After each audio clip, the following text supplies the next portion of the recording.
Gotta love a fade out. Well, I thought it was important that we did actually have a brief mention of our opening track tonight. Is that all right by you, Peter? Well, absolutely. The reason that I picked it was because I thought you might love it, and I'll say something else, but you go ahead. Yes, well, that is Prefab Sprout. Peter knows that Prefab Sprout has perhaps been my favourite act throughout most of my adult years. The incomparable Paddy McAloon being the singer and songwriter. That came from his most recent album. I think it's actually called List of Impossible Things. Yes. And for anyone who hasn't checked out Prefab Sprout, please do. Somebody's just said Paddy McAloon is amazing. We're all on the same page here. This is going to be a good evening, I think, despite the fact that for some of us it's been the hottest day of the year. So Really? congratulations for those people who aren't in the garden having a barbecue. How's the weather in Belfast? Well, it was pissing down this morning, this morning, and then the rain got warmer, and then it stopped raining, so that's good. But I've been tiling a floor all day, so I haven't seen much of outside except to wash out sponges. But that's a whole other world. Well, let's be honest. Over the last 12 months, your hair has um, been a conversation point, and once again tonight, I believe your hair has become a conversation point. Yeah, well, when I was being held by the legs and my hair being used for grouting purposes, I knew, I knew that was interesting. No, another reason I chose that particular song was without sounding cheesy. I think the idea of dreaming and doing things that feel impossible or that seem outlandish or far fetched or kind of your wildest whatever feels appropriate in tonight's conversation because um, you have joined myself for this conversation tonight, and thank you so much. Ben unfortunately had a bereavement in his family, so yeah, our thoughts are with him this evening, and yeah, he wasn't able to chat, but it's no bad substitute at all, actually. Well, his, Um, his are big shoes to step into, but I will do my best. yeah, well, different. You have different shoes, and I hope people will. Yeah, I'm sure people will be interested because we go back a long way these days. We Can do. you remember? Can you remember the first time we actually met? I'll give it a go, and you can tell me one of the wonderful things about memory. And I'm finding this over and over again as I reach the age of 72. That's often one person's memory ends up being substantially different from the other. Yeah, My recollection, perhaps, is obviously I remember your then manager Stephen Orr had sent me a copy of your some of your early EPs, and I think it was through myself and Matt Hales, who is Aqualung, both yeah, enjoying those works that we invited you to come on tour and support him at various shows along the way. I think yeah, there was one particular show that I remember that I believe was in Norwich at UEA, the University of East Anglia, on a particularly snowy a day where I think a lot of the audience struggled to make it to the show because the roads were so blocked with snow and ice. But somehow you still ended up, I believe, on the roof of the tour bus. I cannot remember what you were doing there. Perhaps that you yeah. didn't have a reason to be there at all. How close am I, Peter?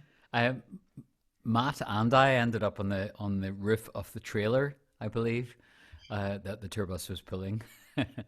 But yeah, I remember that evening.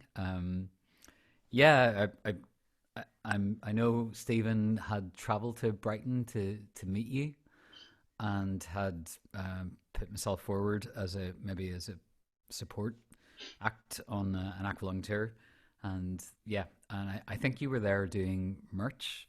You were selling merch Yeah, that's the on the sort of tour. thing that us managers, the glamorous job Yeah, of the life of a manager. Yes, we muck in where we have to. yeah. So I think probably the first time I met you, and I can't remember what venue, but I scurried out after playing my support slot and took up my position at the merch stand in order to try and flog my wares. And it was definitely one EP out, possibly two. Um, and that was the first time I met you, I think. Excellent. But Yeah, I don't remember where that was. yeah. But anyway, so yeah, what year was that? Would that have been 2004? Four? Yeah, I think that Yeah. was 2004. I started managing Matt in 1999 when he had a funny little sort of pop rock band, first called Ruth. What a great name for four boys playing guitar music. They were called Ruth, I think, after Ruth from the Archers, apparently. We changed the name to the 45s, and when they came to an end, Aqualung began in 2001, I think, and then Yeah. you and I, our paths crossed in 2004. I can't remember when I officially took up half the reins to begin with, Yeah. and then the full reins shortly afterwards, something like that. That's right. Um, so tonight we're going to be speaking or chatting in the background. It's going to be Hallow, and but I also would love to chat to you, and hopefully people can put questions to us as well. There's a Q&A thing, so please fire questions at us, and particularly with in the light that Phil has joined us tonight. Normally the question master, but he can be questioned Yes, this evening. I'll be playing a dual role tonight because we don't have a third person popping up on the screen like I was in previous weeks. But I will endeavour to remember to burrow into the Q&A box and pick out the choice morsels and throw them at Peter and or myself, and we'll see how we get on. Cool. Um, Paul, if we could maybe start the album, the first track, which is called Another Wren, um, is really interesting and kind of speaks about the record because um, on this track, I actually recorded the original piano on my iPhone just in my little writing room, and put my phone out the window and caught the sounds of passing people and seagulls and things like that. So we kept that in the track, as we will hear. So there's kind of scuffly noises and wind and me humming. That was all on my iPhone.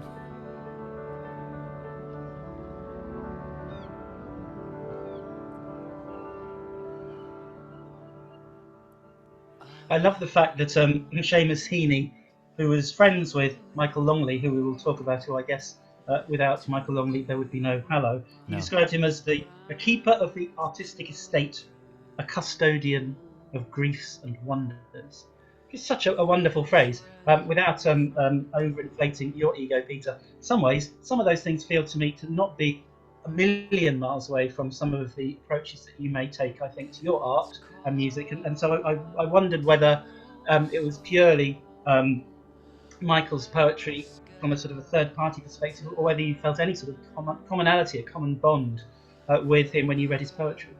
Well, I didn't really know his poetry very much until I went to it was like there's a thing called Coromila, which is a community of people who kind of have a loose well they it's not like they all live in the same area, but they're just I suppose people with a similar ethos.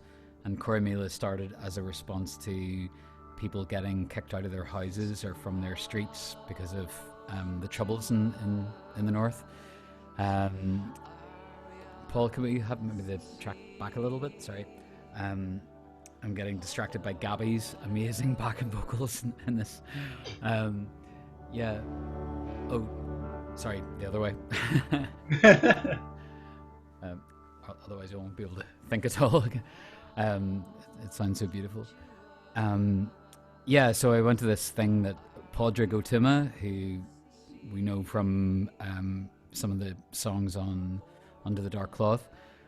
He was the director of Coromila at the time, and so I got to sing a couple of songs. And Michael Longley was on a panel with Mary Robinson, who used to be the president of Ireland, and a couple of other people. And Michael Longley read some of his poems and spoke. And I loved not only his poetry, but just the stuff that he was saying in between. He described himself as a sympathetic atheist or a sympathetic unbeliever or something like that. So I think in his background was Church of England. Actually, his father came from that kind of tradition.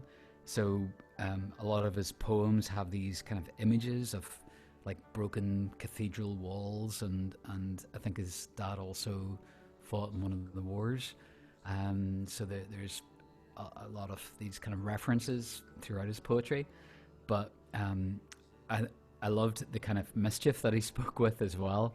And one of the things I remember from that first time I heard him was he spoke about the difference between women and men, and he said when he's in men's company, he feels it's all kind of elbows and knees and kind of awkward, and but he was talking about women and men being very similar, and he said like men, we have these curious medals, these talking about nipples, and, and I love that phrase, these curious medals. But anyway, we spoke very briefly at that.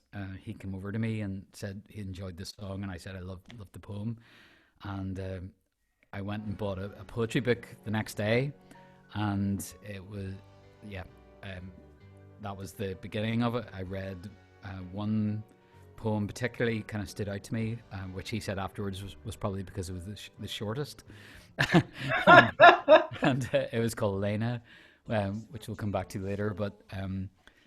And that was the beginning of the kind of tug in my sleeve as, oh, this could actually be something.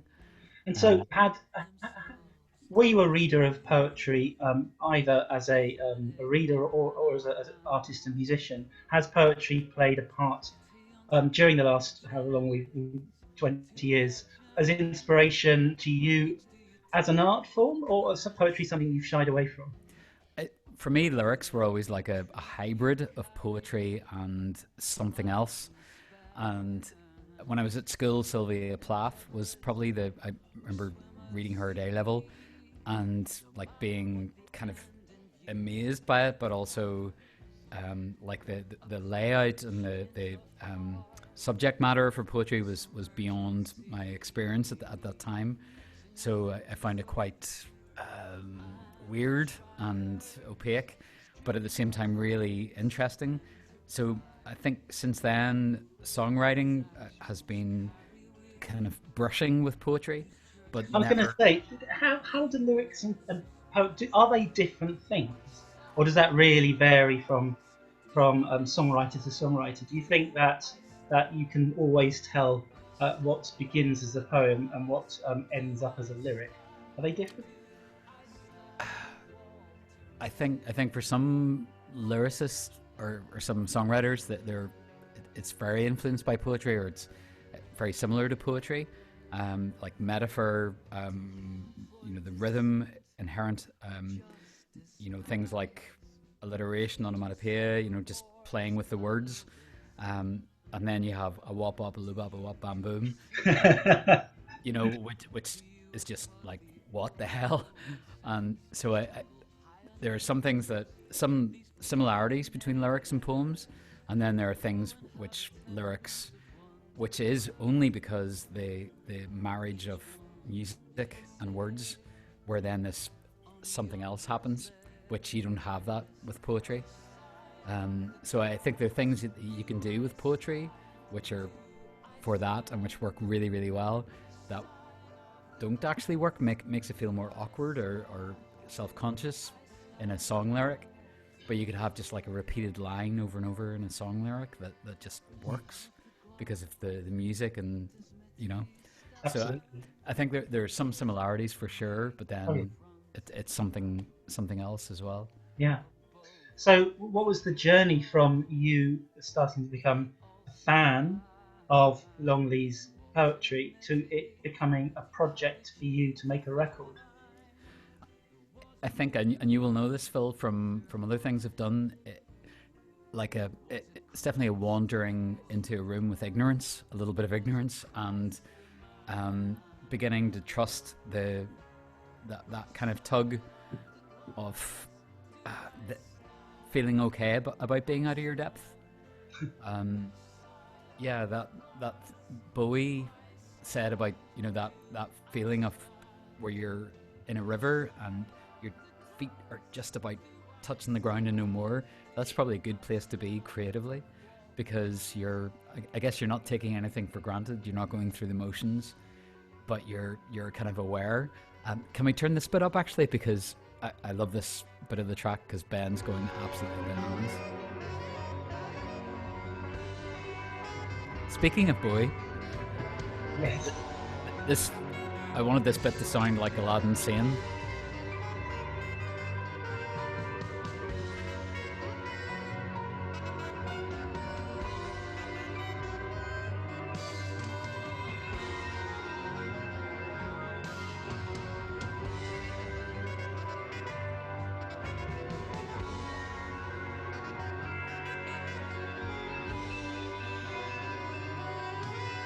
Anyway, there you go. Yeah, and I think there's also maybe similarity to his use of sax and indeed brass on his final record there as well, where I think there's that slightly atonal and slightly sort of very modern, I think, sound that and well, Ben can turn himself to pretty much anything, can't he? Yeah, I He's a mean, versatile musician that there is. yeah, like one of the things I love about Ben is the fact that, similar with Michael Keeney, actually, is that he has a foot in different camps. Like with Michael, with classical music and with kind of whatever the hell it is that we're involved in here. But Ben could have gone like all the way with jazz, really, but also had, it was never enough just to be able to play something really technically well. He wanted he wanted to, yeah, he just had other fish to fry, I suppose. Oh yes, lots of it. I think maybe lots of itches to scratch because he could, Yeah, because he's good at. Very few people, I think, can turn their skills to so many different musical forms and still feel like that they're comfortable or they're expert or they're curious. And Ben yeah, must be a thrill to work with. he absolutely is. On a similar path, I wanted to ask you about your kind of journey to, well, in music. I suppose management is one thing, but like you have a like a history with music that is not just with songwriters, but it is all kinds of things. Can you tell us a little bit about that? Yes, a little bit. Yeah, I suppose I did an English and music BA at university, and for my sins, I had my own band. I did eyeliner His name was. Kafka Hag. Yeah. Uh, Peter likes that one. So it was crimp tear and eyeliner. It was sort of slightly new romantic, fretless bass, influenced by Japan perhaps, and Duran Duran and The Cure were really our things. And it was great fun while it lasted. In many ways, especially now because I teach, I'm quite pleased that you can't go onto the internet and find lots of photographs. I know that all 71 participants right now are Googling Phil Nelson Kafka Hag. You might be disappointed. But I think, if I'm honest, smart enough to realise quite early on that I was never going to be really good at that. I wasn't a frontman. But at the same time, I had this sort of love of bands and that world. But after I'd finished my studies, I actually started in modern classical music. I was the administrator for an organisation called the Society for the Promotion of New Music, which looked after living composers, everything from 12-tone serial, very atonal stuff, to ending up having lunch with Stuart Copeland a couple of times because he was writing operas. So it was quite an exciting time. I'm so glad it was the Society for the Promotion as opposed to the prevention of. Sometimes it was called that because people who wrote very sort of lyrical, tonal music hated obviously those people who made this maximalist weird shit with no tunes, and so yes, that was often bandied around Peter at the time. And that was a great actual grounding in sort of understanding things. But I moved to Brighton and ended up sharing a flat with the drummer of the band that became the Levellers. And when I went to see one of their very first shows, it was very obvious to me that they were properly fantastic. They weren't really necessarily my music taste at the time, but there was something very exciting, very visceral about a band that really hits the ground running. Rock music with a violin, great tunes, very up tempo and infectious, and the audience just immediately kind of grasped them as their own. And I suppose it was at that point, realizing that I wasn't going to be a performer, that I realized that there might be something called a band manager. I'd never heard of a band. I didn't know it was a job. I really didn't know. There was no music college to go to learn to be a Yeah. band manager. But I thought, well, if I can just start organising these five reprobates, and they were pretty mad individuals, perhaps I can help out. And so I offered to play this role that I had no real understanding of. And I just thought, well, as long as I learn faster than they do, perhaps I won't be fired. and I managed to continue to do that for 15 or 16 years before I was fired. One of the things that I've become quite flippant about being a manager is that usually you do end up getting fired. Peter hasn't yet um, sent me my P45, or indeed Fran. But and so that it all began that way. I had 3 more years, I think, of full-time work with both the Society for Promotion of Music and then an electronic version called Sonic Arts Network, which looked after sort of classical composers that used electronic music as well. So it was a great grounding. And then when the Levellers were starting to make some money, I jacked that all in and became a full-time band manager from then, which was 1991, when they released their platinum-selling second album, Levelling the Land, all the way through to really, I suppose, 2013, when I started doing a bit of lecturing too. And for much of that time, Peter and I cooked up some crazy schemes. Your kind of awakening to the Levelers reminds me a wee bit of I watched the Good Vibrations film Oh yes, recently when yep, Terry Hooley goes to the punk gig and is just like, it wouldn't have been his thing at that time, but suddenly yep, he's yep, just like, wow, what the hell is happening here? yes, I yes. imagine it was something similar. It really was, and I think that they were very much out of step with the sort of stuff that the music journalists loved. It that was very much your sort of leather jacket and beautifully sculpted hair kind of rock god era in many ways. And the Levellers fans were known as crusties and dog on a string, and the press hated them. Thought that, but at the same time, this fantastic sort of word of mouth, very loyal following was starting to build up, and we really worked on the whole direct artist to fan thing. That became in many ways my sort of signature thing as a manager. Started up some new methods of building a fan base that nobody had done before. And we didn't realise that we were breaking new ground. Really, we were just doing what we thought we needed to do. Um, and that that was a great ride, in as much as they headlined Glastonbury very early on, in both '92 and '94. We bought this fantastic 10,000 square foot building in Brighton called the Metway, which they still own and run with their own studio and their own mail order merchandise company. So a lot of the ways that, and of course their festival, the Beautiful Days Festival, which Yeah. is still incredibly successful. Sadly, obviously not running this year, but most years sells out with no advertising or sponsorship, because people come back time after time, because it's a great experience. So it was a really fantastic journey to go on with them, full of incidents, heartache, arrests, deaths, and all the other things that happened sadly along the way. But it was a great grounding in that whole Oh, world. sorry, I just tried to scratch my neck and nearly pulled the house down. Don't do that. Yeah, I think that's so interesting that a lot of what you experienced during that are things that are coming round again, or have been incredibly kind of just right on the money.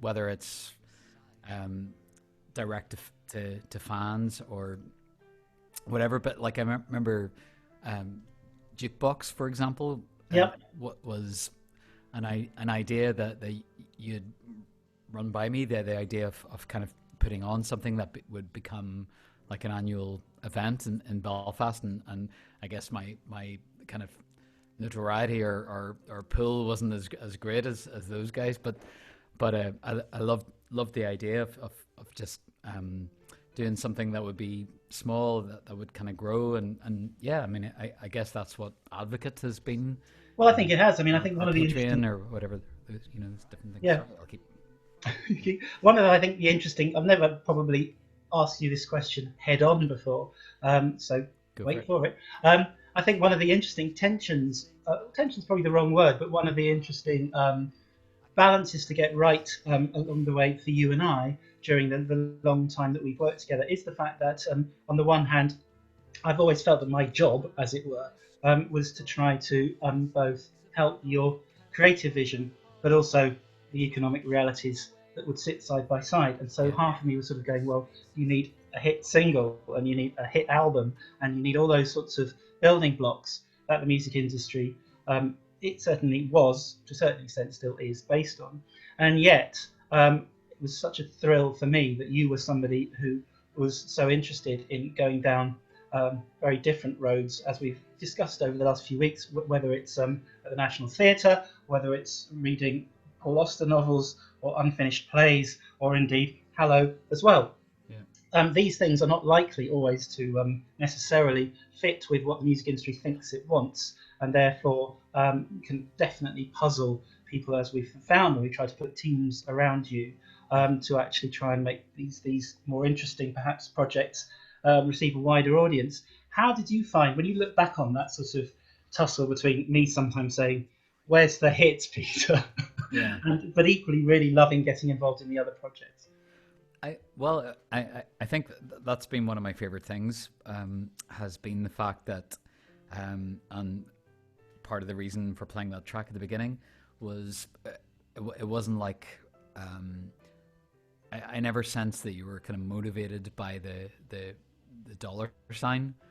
You know, it wasn't about sacrificing any kind of artistic intention or credibility for, to make a fast buck. It was about doing something that could, yes, on one hand, be, replicated or kind of made to work financially, but at the same time doing something that was completely, off the wall or from the heart, or just following your kind of muse. So yeah, I've been down with that. do you think it do you think we hasn't got it the hasn't balance? I mean, obviously, and it's your business, and not nobody else's. Sort of what you what you've earned from a financial perspective along the years, and when life might have been tough. Sometimes I'm guessing.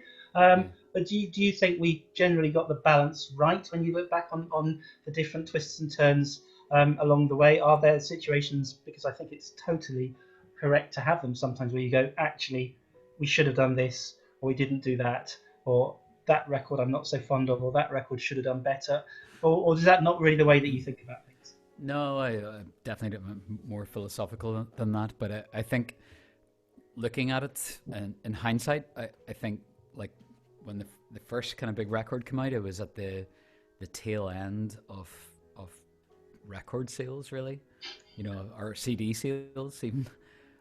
So it was interesting to kind of have a launch pad at that point, because shortly after everything changed in a massive way. Yep. Yes. Yeah. Um, at the same time, or maybe as the second record was coming out, I never thought this day would come, which we did a few weeks ago. Was also the when I was invited to write music for theatre, and then suddenly that whole thing began to be there as that could be a possibility. The idea of, oh, you don't actually have to do the whole kind of write a record, record it, tour it, repeat, repeat, repeat, repeat. You could actually, music can be anything. Like you could write songs for any kind of thing, for television, for film, for theater, whatever it might be. But it doesn't necessarily have to be on the radio. So that was definitely a seed that was planted at that point. Can I just make a comment on the track that's playing at the moment? It's called Remembering Corrigski 1. Can we hear a little bit of that? This is towards the tail end.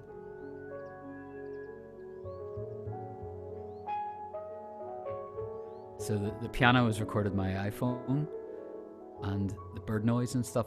I actually drove to where I hoped Corrigski 1 was, between two shows, one in Galway and then one at a traditional festival where I was playing with Ulud.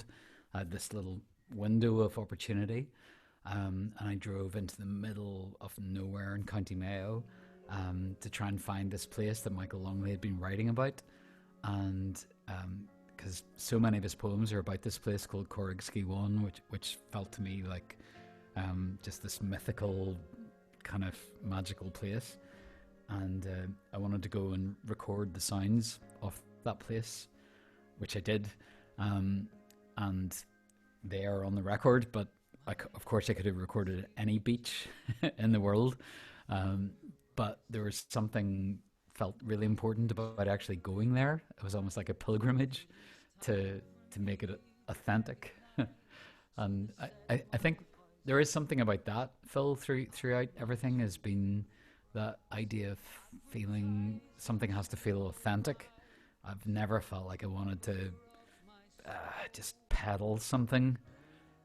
which has probably made it difficult. Definitely has made it me difficult probably to manage, and to to try and make it lucrative in that sense. But I definitely would much million times rather be authentic and artistically interesting than to Mm, make something, yeah. photocopy. And I think we could spend the next hour having a great conversation about what authentic actually means. It's a fascinating concept to me, and it Yeah, might be something you might want to come back on if you like. But I wanted to just concentrate a bit on the record for a little bit more.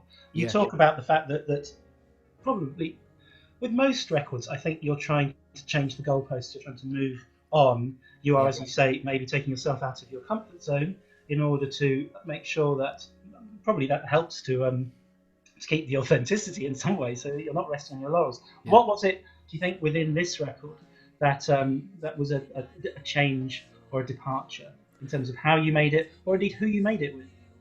Yeah, I think this was probably one of the first ones that I felt like at the helm a little bit more.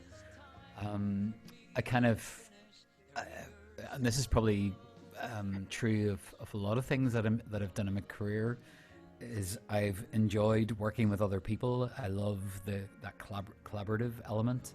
I've loved the idea of working with people who are really good at what they do, whether it's yourself and Fran and Stephen, whether it's Tim and Gary in the design and Trina now, or whether it's Paul and Dave and Michael and whoever in terms of production.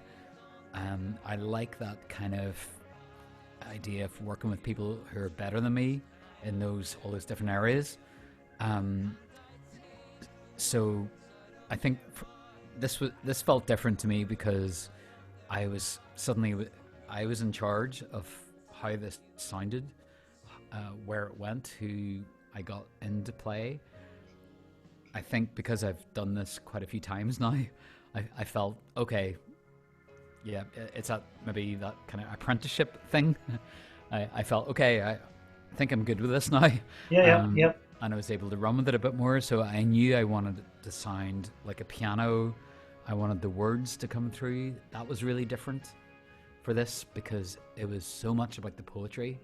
I felt like I was holding something very, very precious and kind of renowned. There was a bit of pressure there, but the amazing thing throughout this process was I was in contact with Michael Longley, who's in his 80s, and I was kind of going around his house or sending him demos, and I remember him saying to me, the worst Hollywood movies are the ones that stick too closely to the original, to the book, and do what the hell you want, and that was like so much encouragement and freedom I felt with that okay, because what I was having to do was create choruses, for example, move words around, maybe repeat lines, which of this amazing poet.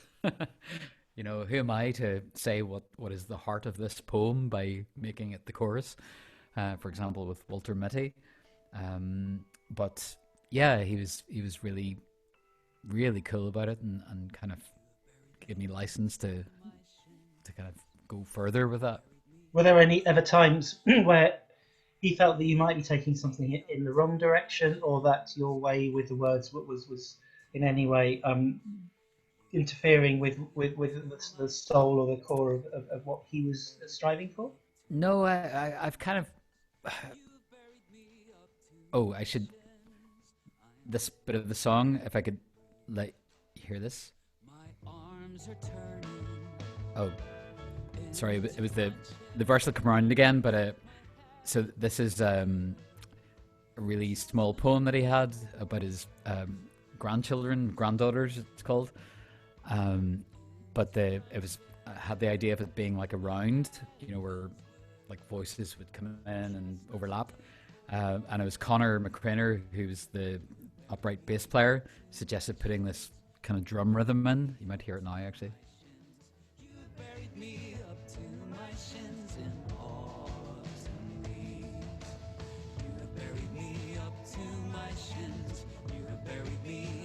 the piano sounded really wonky, which was like the tape delay was really.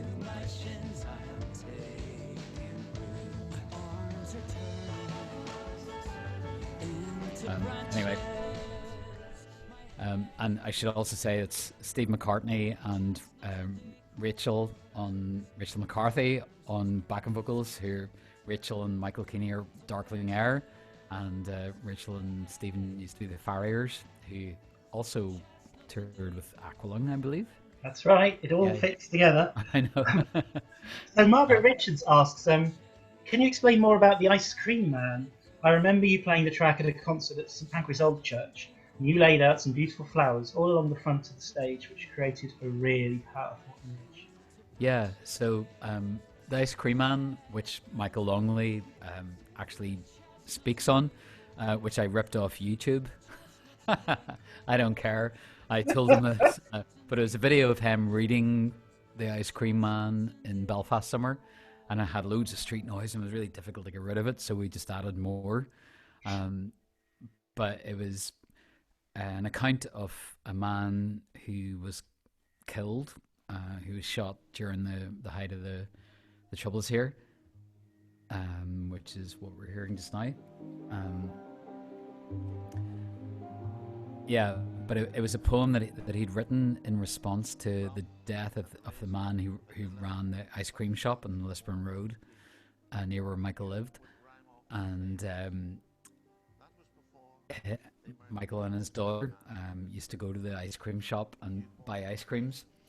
And as a tribute, Michael, while he was in Corrigsky 1, where he heard about the man's death, wrote this poem, and he named all these different wild flowers. That's it. Thyme, valerian, loosestrife, meadowsweet, twayblade, crowfoot, ling, angelica, herb robert, marjoram, cow parsley, sundew, vetch, mountain avens, wood sage, ragged robin, stitchwort, yarrow, lady So bedstraw, I bindweed. just find this so like emotional and powerful, and I thought I absolutely couldn't read this myself. This needs to be Michael reading it. But then at the end of it, he had also read a letter that he'd been sent about this poem, which was from the Ice Cream Man's daughter, and he didn't even realize that the number of wildflowers that he read out was the same number as the flavors of the ice cream in the shop. So we included that at the end of the recording. And on tour, I would lay out 21 flowers. Every venue that I went to, or city, we went to the flower shop and bought 21. I picked out 21 different flowers, and then during the gig, laid out the flowers during this song. So, I'm glad that it came across as kind of powerful, or whatever.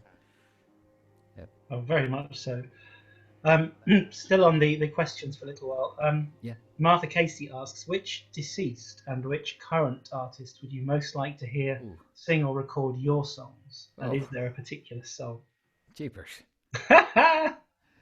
So if I could have any musician across time record one of my own songs. That's the one. Yep, not a biggie. Oh my goodness. You need some time on that. Yeah. Okay, you have to think about that, because I'm now going to answer two questions whilst you think, because I think it's good that we get that right. I'm only mentioning these because they're sort of similar questions. Leslie asks, why were you fired, Phil? And Shane Young says, my question is simple. What kind of idiot would fire Phil? Which is very sweet. So while you're thinking of your answer, you go for that. I'll talk a little bit about being fired. I mean, it's in all seriousness, one of the weird things about the artist-manager relationship is that in sport, it's nearly always the manager that hires the team or picks the team is definitely in charge of the team. And I would argue that really, in many ways, in music, the power value sort of should be reversed. I think that the artist hires the manager, and although the manager isn't a pure administrator or slave just to do the artist's bidding, at the end of the day, the relationship is much more, as they say, like a marriage. And of course, the manager should be able to bring some ideas and some sense sometimes to the relationship. But it's kind of complex in those ways. And one of the cliches that many of us managers sort of half joke and half serious about is that when everything goes well, the artist generally feels like it's down to them, and when everything goes badly, the artist generally feels like it's all the manager's fault. And sometimes that's true. And I think Never.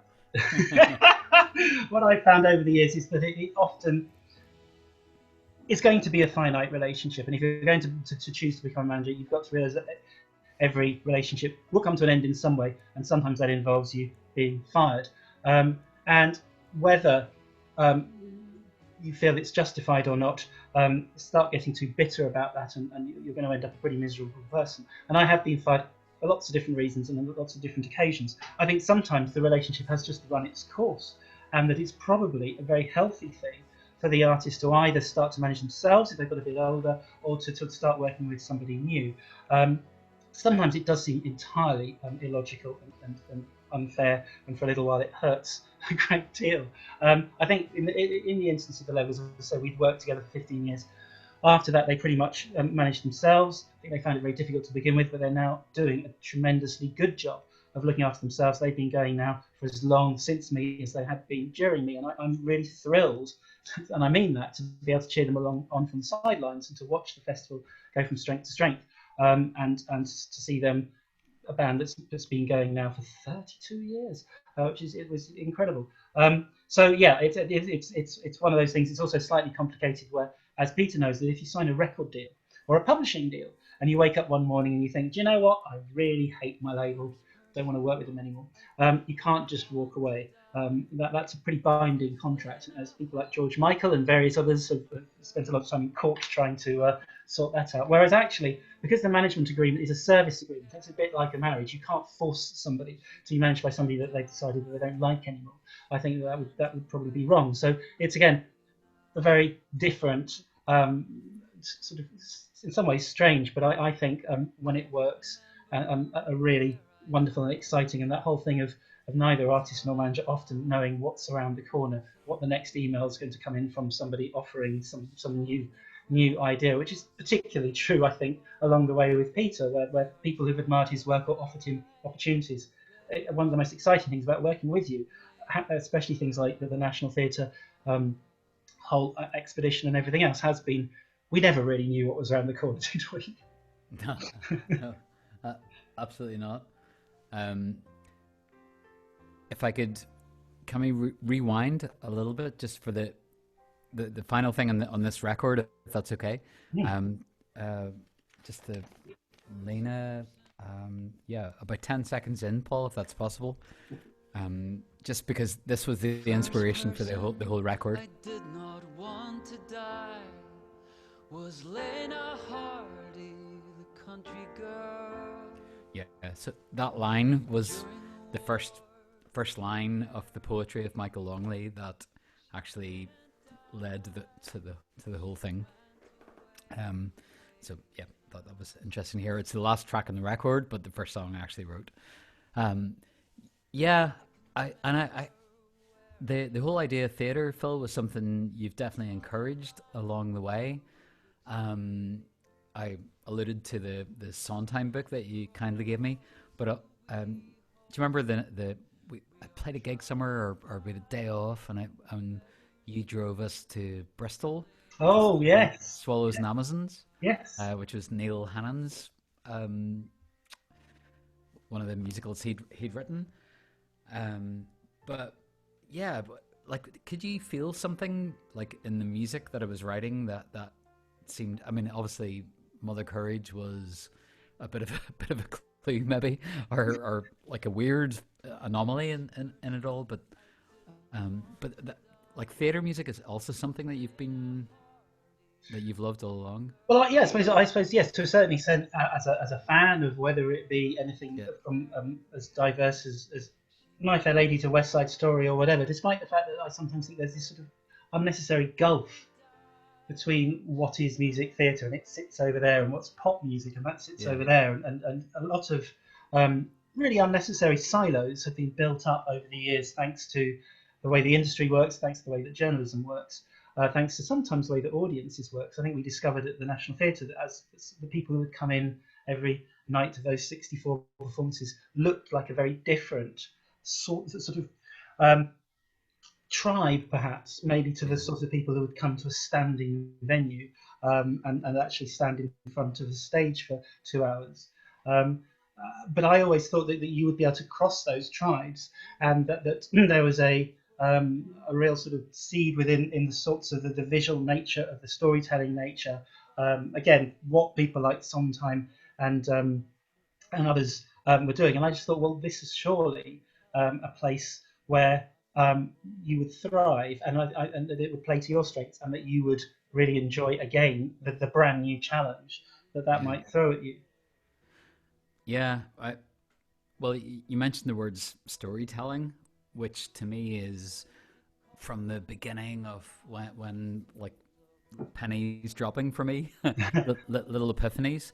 Like I remember my mum and dad going to the Grand Opera House in Belfast when we lived in Downpatrick when I was very young, and they went to see Tommy Makem and Liam Clancy from the Clancy Brothers, and they bought a live record and brought it back, and I absolutely played that record to death because it was like it was songs that were stories, and the audience, and there were children, there were adults, there were all kind of age ranges, and I remember thinking, that's what I want to do. I want the songs I write to kind of appeal to like a real mixture of ages, and there's something else I was going to say. Anyway, it doesn't matter. To go back to your question or someone's question about people deceased or now covering songs, I'd love to hear Leonard Cohen doing the song "Closer to the Start." I think his baritone voice would do it justice. And I'd love to hear the Beatles doing Salvation Tambourine in kind of Helter Skelter kind of way. Fantastic. Yeah. Actually, that leads on to a similar question, I guess, again from Leslie Baldock, who says, is there a recording that you would want to go back in time and re-record with the benefit of the experiences that you've had since? How much, I mean, it's something that interests me philosophically, is that obviously I feel that when a recording is over, it starts to live a life, perhaps, as a recording, separate from you, and yet you, more than anyone else as an artist, then takes that song and pushes and pulls it with Chip Bailey, an 8-piece band, you on your own, a piano, 15 pianos, whatever it might be. That song is never going to sit quietly where it was put. It's always going to mutate. But would you actually re-record any one particular song of yours in a way that you think might improve it? No, I absolutely am happy to live with songs like Photographs from bad haircuts and dodgy fashion, where it is what it is. It's just a photograph of that period in time of your life, what you were listening to, where your head was at. I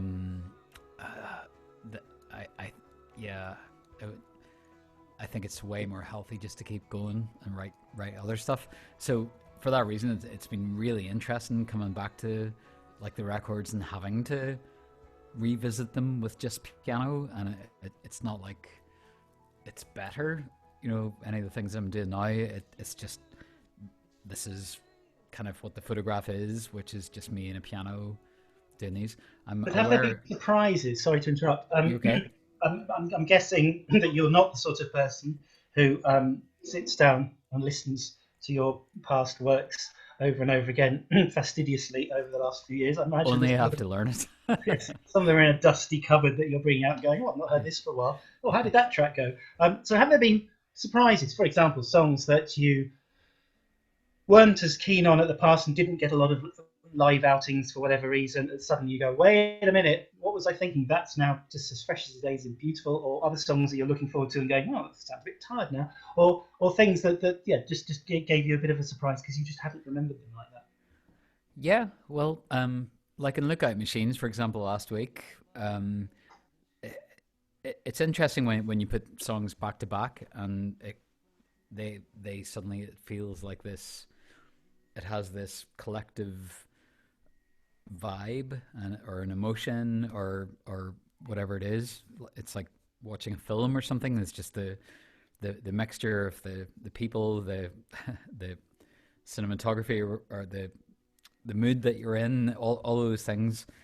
Um, yeah. So, like, for example, I really enjoyed playing that one last week. Under the Dark Cloth, I struggled with songs that I thought, oh, I normally can deliver this song really, really well. And I kind of stumbled over it for whatever reason. But I think with live, that's the really interesting thing. And it's very similar to theater in that respect that, your mood, like something catching your eye out of the corner of your eye, um, just something someone said to you earlier.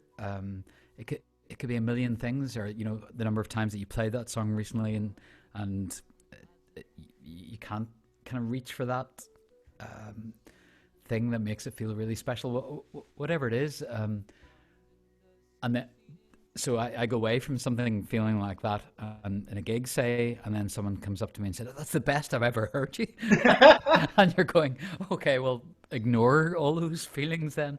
But yeah, I love that about live, and about theater. The fact that you are completely responding to the atmosphere in the room. Um, and what's going on inside your own head and being physically as well. Yes, and so I was going to say, how much difference is there for you as someone who's done a lot of touring with a lot of different ensembles in a lot of different sized venues, between the best gig? I don't think I'm going to say what's your best gig of all time, unless you happen to know, and a gig where, for whatever reason, it's not felt quite as on fire as it might otherwise be. How much is that the response of the audience feeding off what you're getting from them? How much is it the way that the venue's laid out? How much is it what you can hear thanks to the fallback and the onstage sound? How much is it to do with your own state of mind? There's a lot of variables, aren't there? And what are the things that normally are the ingredients for a show which for you leaves you 10 foot tall? Yeah. I think first and foremost was the number of like flight hours that you have. So like being a pilot, I think, and again to kind of reference what you said earlier about you're glad that all that stuff that you did earlier wasn't documented. And similarly, that when I was kind of cutting my teeth, I was going out and playing just so many shows all over the country. And there's no record of that, thank goodness. But that time spent on stage is absolutely crucial to becoming a performer. Doing support tours where you're watching someone who's tried and tested, who's like, just done that so many times that you're learning from those kind of people. Touring with Aqualung, with Crowded House, with whoever it might have been. You're watching people, consummate performers who have an audience, and you're by osmosis, by just hearing their set every night, you're learning so much. So I think that paved the way, or kind of instills in you a base level of what is a good gig. I think you go, okay, your experience up to that point is one thing. I think then the sound on stage is massive, as you say. So if you can't hear yourself, it can really mess everything up. Which is why now I would bring a sound engineer. I would see a sound engineer as important as another player. So like if me and Chip are out doing a gig, we used to tour all over the place and rely on whoever was at the venue, and that was completely hit or miss depending on how much they cared, their mood on the evening or whatever, or how many gigs they'd done that week. So for me now, it's kind of essential to bring someone who really knows my music and is kind of batting on the same team, to go and kind of make it sound as good as it can. So that's a massive thing. My mood, yeah. I think that's definitely changed a lot in the last kind of 5 or 6 years. I think in the past I would have probably been sometimes, and you will have experienced this, Phil. Like sometimes, like whether it's euphoria or whatever I was feeling, that could result in a really amazing gig or a really really shit gig, depending on where my head was at. So that's kind of a variable that I really don't want to be around anymore. So I'm really enjoying the fact now that I can actually be on it and rehearse and kind of be more, yeah. I think there's enough unpredictability in terms of the performance itself that I want to do my homework.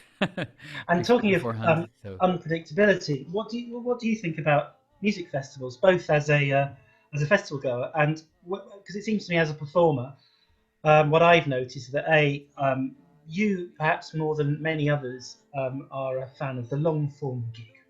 You like to hit your stride and be given quite a good on stage time.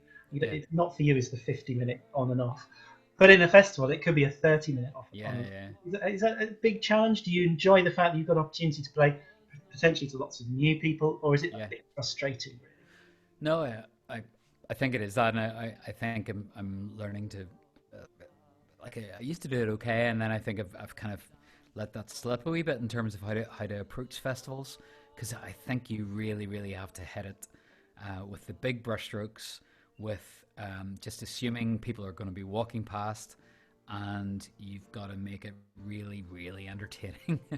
I think for those big outdoor festivals, I think if you get a slot which is where people are coming to hear you, I've had that a few times, and maybe more seated festivals, or I'll talk about the record that we're listening to at the moment, and some of my experiences with that. But I think you got to assume that people are there to be entertained. They're there to hear 20 or 30 different acts. They may not have heard of you before. They may really not like you, but this is your chance to actually put your best foot forward and kind of surprise people. I think it's about big gestures and having fun. So yeah, I do really enjoy it. But I also I'm aware that kind of you can't do the kind of quiet mellow stuff. So I actually, yeah, definitely. There's I have some thoughts on that now. When the time comes to do an actual outdoor festival ever again. So, but the record we're listening to, which is me and Ulud, we're playing this after Hallow because it was kind of recorded around the same time, and this was a live record, one of the only kind of live records I've done, apart from the orchestral maneuvers in Belfast with the orchestra. But interestingly, with this one, it was a record that the songs hadn't come out as a studio record before. It was out live. That was it. All of the songs were original, and it was a collaboration with a traditional band called Ulud from Belfast. And yeah, anyway, that's just to put that in context what we're hearing now. On the subject of festivals and moving forward, John Keynes just asked whether you've been approached to play any socially distanced festivals. Stondal is looking at maybe seeing if it's possible to make a festival with social distancing rules. As a Music Venues Trust, we've touched on them before, and some of you have kindly donated to their cause. They've been obviously trying to find ways of reopening venues. Sadly, today the government's advice, certainly for England, is to postpone the reopening of indoor venues. Most of them weren't going to reopen anyway because they can't make it pay with 30% audiences. But in Northern Ireland especially, where I think maybe things are slightly different, have you heard talk of outdoor events And have you been invited to partake in any? Yeah, I've heard. Yeah, Stendhal is a good example actually, because they're, excuse me, are hoping to not only have like campsites, a camping area where you have an allocated area, um, which is cordoned off or kind of marked clearly, but also in front of the stage, you would have your your camping site essentially in front of the performance stage. Um, yeah, I think that's a great idea, and it's a kind of a good step into kind of the way we all like to see things. Um, yeah, I don't know what way it's going to work, but yeah, we'll see. Um, Yeah. I want to ask you a question, Phil, Okay. if that's okay. Yes. I am aware we're kind of nearing our allocated time or whatever. Um, what motivates you? Yeah, like what? Why do you do this? Why do you put yourself through this? Is that another word for it? Well, that's a really, I mean, it's a really important question. It's still quite a difficult question. These days, as I perhaps alluded to, I kind of wear three hats. I still manage my assistant, Fran, or we were trying to work out she's not really my assistant anymore. We've worked together for 20 years. She needs a far better and more important title than that because she is day to day looking after Peter excellently.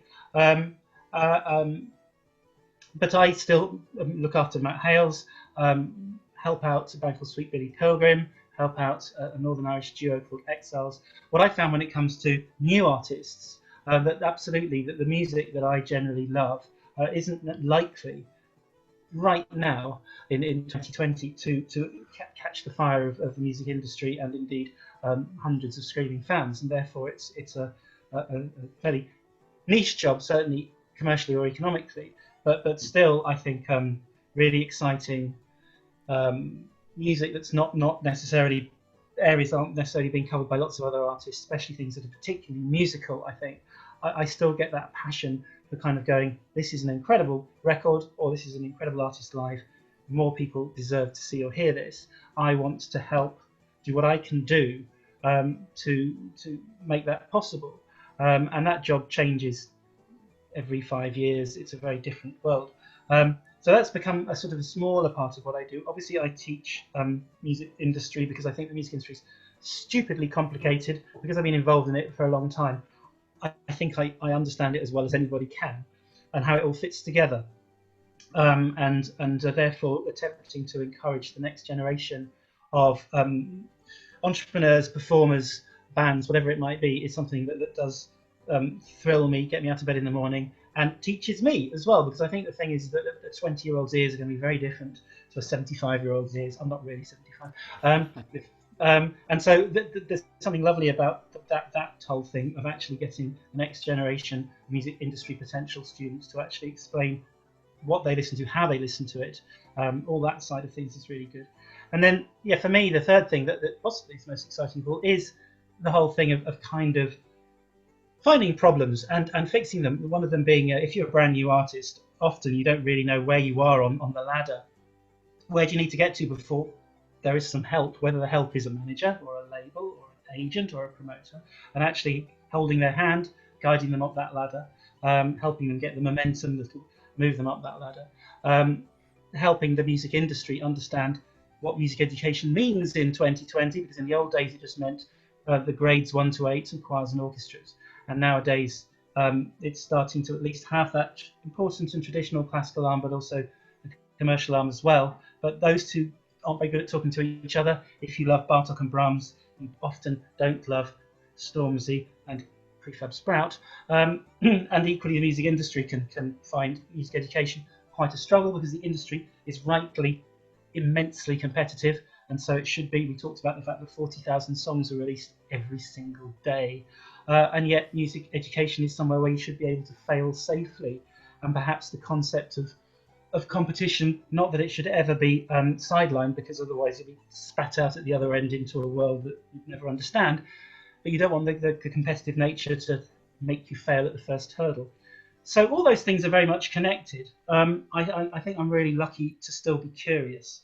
and to hopefully not be sort of getting mentally old.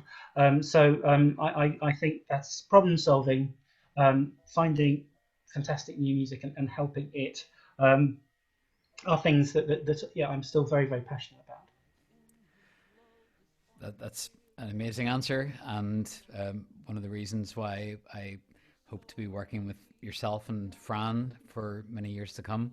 The one of the things that I always loved when I was touring, and how I knew that I'd done a good job on a particular gig was when I would come and see you afterwards and you'd been weeping. It has Because been known. It absolutely, I am not embarrassed. no, no, nor should you be. Your music But has I, absolutely. for that reason, I trust you because music has as you mentioned earlier, sometimes a visceral impact, and but something of which is of the soul, which is as soon as it becomes industry, is obviously affected by economics and by lots of people trying to make a living, but is at the heart of it has something that is uh, transcendent and meaningful, and that packs an emotional punch. So, unless there are any other questions this Well, I'm going evening, to finish off with a half a question from me because Leslie's mentioned a particular thing. You did touch on in a previous week, but not everyone necessarily was there. Future projects. Leslie Baldock has asked if you've got any special plans for January the 4th, 2021. Whether you want to answer that or not is up to you. But I know you talked about perhaps a project with Chip Bailey.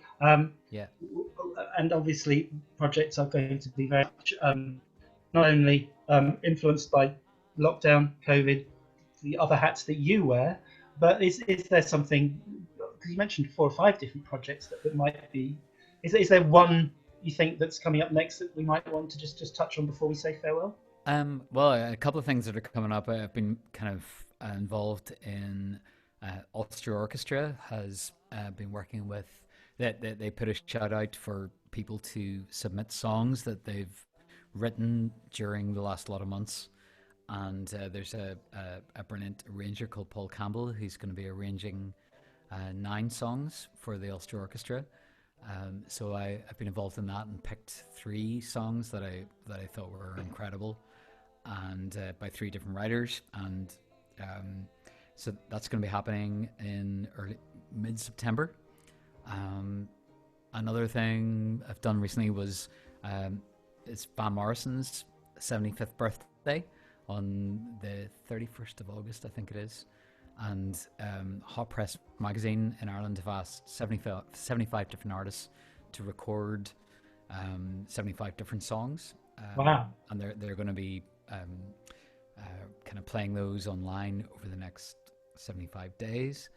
And I'm one of those. So, Great. Fantastic. Yeah, that's coming up. But yeah, I mean, apart from that, yeah, theater space. Yeah, what's this space? Exactly. What about you? Tell me your ambitions of the next one. Oh,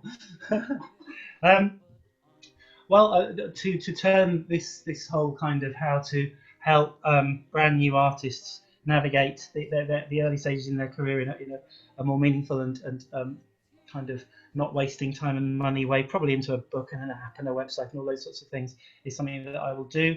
Keep finding great new music, maybe find a couple more young entrepreneurs to come and work with Fran and me in the office to keep the management side of things growing. Those are probably 2 areas that I want to be able to find the time and the resources to put more into. Cool. Fantastic. Well, Good. I think that was fun. Thank you. Thanks so much. Thank you to Paul and Jay, and to Fran and everyone. Thank you all for coming along this evening. And yep, next week I will play Hallow in its entirety, and maybe a few songs from A Note Let Go, which we're hearing at the minute as well. And that's the 5 records done. Yep, that's it. Fantastic. Thanks so much, everyone. Great. Thanks, everyone. Have a lovely rest of your evening, and look forward to the performance next week, Peter. Thanks, Phil. Cheers. Bye. Bye.